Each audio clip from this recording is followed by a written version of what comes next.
Videl som už veľa videí na natáčanie týchto rozbalovaní a pravdepodobne sa jedná o najhorší mystery balíček, alebo pochádza to z boxu, ktorý môže byť na svete, lebo keď si všimnete, tuto sú kadejaké vintage, Parkhurst a neviem, memorabilia, grécky. Môžete tu vyhrať teda memorabilia, karty, ale opakujú sa tam, tie karty sú poškodené. Uvidíme, čo tu padne, ale mám zo pár balíčkov, ale určite už by som toto nekupoval, lebo sa to proste neoplatí. Pozrieme sa, čo tu je.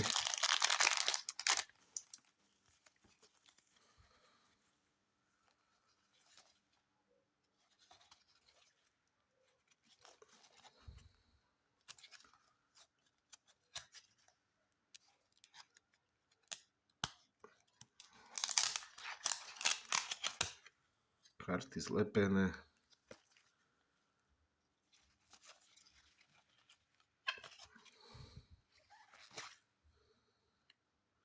No ako hovorím, tieto karty sa proste opakujú.